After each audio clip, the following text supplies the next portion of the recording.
दाता भला करे। मैं आजकल आप जी के लिए एक विशेष सीरीज दे रहा हूँ। संक्षेप में आध्यात्मिक यात्रा 1, 2 और 3, ये मैं आप जी के साथ 3 अवस्थाओं का जिक्र इसमें कर चुका हूँ। अब आज इसके आगे चलते हैं।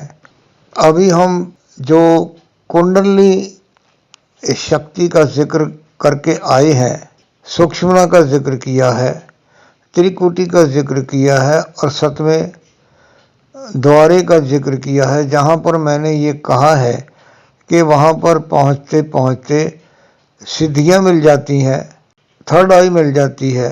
थर्ड आई आंशिक होती है, ऐसा नहीं है कि आपको नज़र आना शुरू हो गया तो आप अपनी इच्छा से, अपनी कमांड से अपनी आई को, अपनी तीसरी नेत्र को कहीं पर भी देखने के लिए फोकस कर सकते हैं। ये बहुत ऊंची अवस्था है। बहुत कठिन साधना के बाद ये किसी विशेष संत सतगुरु को मिलती है, सभी साधकों को ये नहीं मिलती है। इसके ऊपर आप ज़्यादा जोर मत लगाइए कि आप समझें कि आपने माथे के ऊपर जहाँ 7वां द्वार है, जहाँ बहनें सिंदूर लगाती हैं, कि वहाँ पर आप ध्यान टिकाएंगे तो आपका नेत्र पूरी तरह से खुल जाएगा। ऐसा नहीं होता है। किसी भ्रम में पड़ने की आवश्यकता नहीं है। नज़र यहीं से आता है, लेकिन जो परमात्मा चाहता है वो ही दिखाई देता है। इससे आगे चलते हैं। कुंडलनी क्या करती है, कुंडलनी खुलने का भेद क्या है और ये सारा खेल क्या है। कुंडलनी शक्ति है, ये पैदा हुई अपने नाम की कमाई से। फिर वही 2-3 बातें जो मैं अक्सर कहता रहता हूँ। नाम की कमाई, अक्षर की कमाई। उसने मन को चेतन किया, मन के बर्तन को खाली किया, उसमें नाम भर गया, वो शांत होके जप में डूब गया तो नाद पैदा हुआ। नाद आपको अच्छी तरह से समझा चुका हूँ कि किसी चीज़ के टकराने से कोई आवाज़ पैदा होती है, उसको आहत कहते हैं। और जो किसी के टकराए बिना कोई आवाज़ सुनाई देती है, वो अनाहत है और वही परमात्मा की आवाज़ है।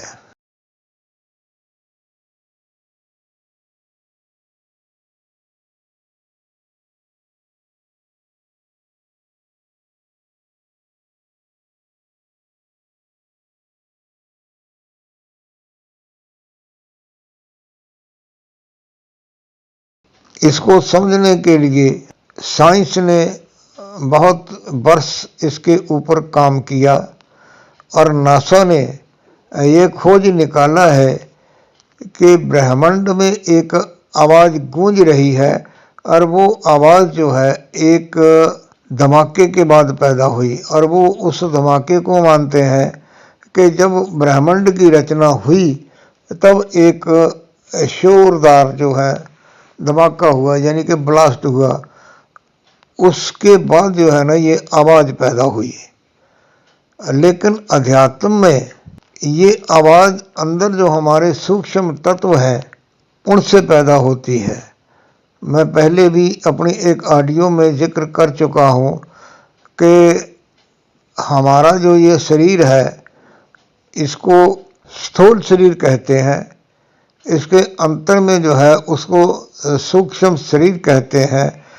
कुछ लोग जब अभ्यास में बैठते हैं तो उनको बंद आँखों से सामने एक चमकदार आकृति नज़र आती है जो कि अपना ही सूक्ष्म शरीर होता है। वो बाहर निकलता है, कुछ घूम फिर के बाहरी मंडल में जाता है, लेकिन वो फिर अपने निवास इस स्थूल शरीर में आके समा जाता है। इसके साथ एक तीसरा शरीर होता है जिसको कारण शरीर कहते हैं।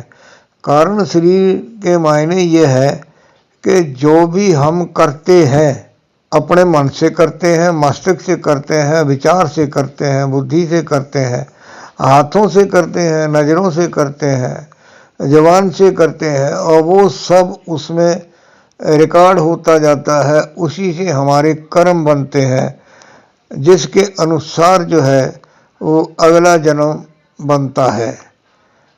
कुछ लोग कहते हैं, डर वाली बात कहते हैं जी, ऊपर नरक है, कुछ ऊपर स्वर्ग कहते हैं, कुछ कहते हैं कि जी यातनाएं मिलती हैं।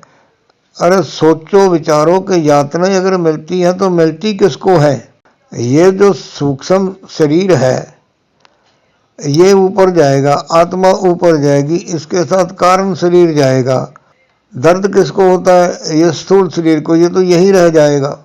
वहाँ जो गया, अब वो हमारा कारण शरीर सब कर्मों का लेखा जोखा लेके जाता है। इसको मैंने पहले भी एक ऑडियो में समझाया था। ऐसे समझो कि हमारे मस्तिष्क में सीसीटीवी कैमरे की तरह एक डिवाइस है। अंत समय में उसकी जो हार्ड डिस्क है ना, जो कारण शरीर है, वो जाता है और ऊपर सुपर कंप्यूटर में पड़ता है, कर्मों का लेखा जोखा होता है, और एक क्लिक हुई तो उसका अगला जन्म का सारा रिकॉर्ड बन गया। उसी के अनुसार उसको ये शरीर मिलेगा, घर परिवार मिलेगा, संगी साथी मिलेंगे, सब कुछ होगा।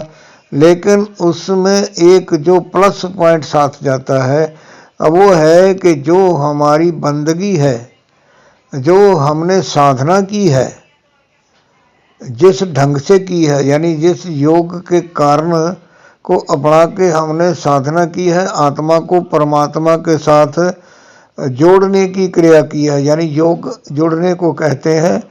और साधना जो हमने तप साधना की है उसका भी लेखा जोखा जाता है। फाइनल डिसीजन उसके अनुसार बनता है। कर्म किसी ने अच्छे किए हैं या बुरे किए हैं, वो जो हमारी साधना है उसका इसके साथ बहुत बड़ा रोल होता है, बहुत बड़ा उसका काम होता है कि इस बंदे ने जीवन में बुरे काम भी किए हैं, लेकिन इसने साधना भी की है। साधना में क्या क्या आता है? इसने अपने घर परिवार की पूरी तरह से देख रेख की है, इसने अपने माँ बाप की सेवा की है, इसने संतों फकीरों की सहायता की है, उनकी सेवा की है, गरीब को अन्न जल वस्त्र ये इसने दिया है। ये कुछ ऐसे पॉइंट हैं जो आगे जाकर उस हमारे सूक्ष्म शरीर के किए हुए कर्मों को आगे वाले जन्म में बदल देती है। तो साधना में जहाँ तक हो सके जो अच्छे काम करने चाहिए।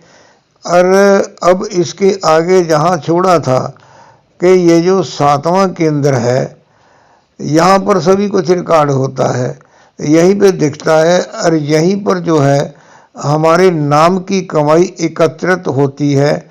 और इसके पीछे जो हमारा सर है, खोपड़ी है, जो गुंबद है, उसमें एक स्थान बनता है। अब वो अपने नाम की कमाई से बनता है, जहाँ पर परमात्मा की कृपा को आने के लिए रास्ता बनता है। यानी कि ऊपर सर के बीचों बीच में एक खड्डा बनता है, जैसे बच्चा पैदा होता है उसके सर में होता है, माता के गर्भ में उस खड्डे से परमात्मा की कृपा ऊर्जा बच्चे को माता के गर्भ में पालती है। लेकिन जब यह साधक साधना में लगता है तो उसी खड्डे से परमात्मा की कृपा इस जीव के ऊपर आती है, और हमारी नाम की कमाई उसको आगे होके लेने जाती है।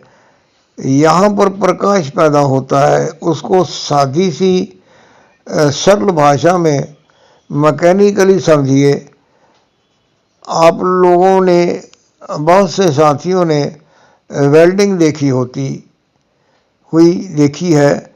वेल्डिंग में क्या होता है, एक न्यूट्रल होता है और एक फेस होता है, और बीच में जो लोहे के दो टुकड़े हैं उसको बराबर में रख के एक जो उसकी अर्थ है, एरोटल है, उसको एक लोहे के साथ लगा दिया जाता है और दूसरी तरफ एक होल्डर होता है, होल्डर में राड होती है, उसमें दूसरा पॉजिटिव करंट होता है। तो जब उसको उस जोड़ने वाले स्थान पर लगाया जाता है तो वहाँ पे एक करंट पैदा होता है और वहाँ पे लाइट पैदा होती है, एक प्रकाश पैदा होता है। यानी हमारी नाम की कमाई ऊपर जाती है, ऊपर से परमात्मा की कृपा आती है और जहाँ पर ये दोनों मिलते हैं तो उनके मिलन से जो वो स्पार्क पैदा होती है, वो जो लाइट पैदा होती है, वो परमात्मा का प्रकाश रूप है।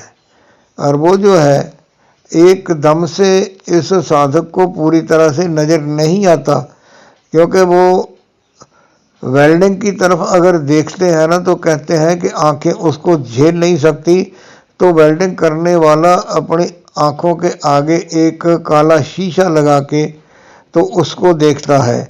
इसी तरह बंद आँखों से भी हम उस परमात्मा के प्रकाश रूप को देखकर सहार नहीं सकते हैं। इसीलिए अक्सर लोग कहते हैं जी हमें एक छोटा सा बिंदु नज़र आया, वो थोड़ा बढ़ गया, 1-2 सेकंड के लिए प्रकाश नज़र आया तो फिर उसके बाद वो चला गया। यानी वो परमात्मा अपने रूप की झलक दिखलाता है और वो कहता है कि मैं ऐसा हूँ, तू मेहनत कर और मेरे साथ जुड़ जा और मेरे अच्छी तरह से तू दर्शन दीदार कर ले। आज का टॉपिक तो हमारा आगे जाने का था, लेकिन ये कुछ बातें कुछ साथियों के फ़ोन के मुताबिक मेरे को इस ऑडियो में डालनी पड़ रही है। ये सिलसिला इसी तरह आगे चलता रहेगा। मैं ब्रीफ में जो मेरी करीब 350 ऑडियो इससे पहले की है, उसका मैं जो निचोड़ है इन कुछ ऑडियोज़ में 5-7 हों या 8-10 हों, इसमें मैं वो सार आपको सारा समझा दूंगा, क्योंकि अक्सर साधक के पास इतना ज़्यादा समय नहीं होता। फिर भी मैं आपसे ये विनती करता हूँ कि आप मेरी 3 ऑडियो प्लेलिस्ट हैं उनको ज़रूर सुने। ज्ञान गंगा, आत्मा से परमात्मा और लाइव चैट, इनमें करीब 50 के करीब ऑडियोज़ हैं। इसमें भी आपको पूरा जो है वो ज्ञान मिल जाएगा। हाँ, लोग नाद के ऊपर ज़्यादा फोकस करते हैं, नाद को समझने की कोशिश करते हैं, उसके ऊपर अलग अलग मेरी 50 के करीब ऑडियोज़ हैं जो नाद तक पहुँचे हैं। उसकी बारीकियों को समझने के लिए वो उन प्लेलिस्ट को भी आप सुन सकते हैं। सुने ध्यान से, एकांत मन और मस्तक से सुने और उसका आनंद लें। सुनिए, समझिए और अमल कीजिए। धन्यवाद। दाता भला करे।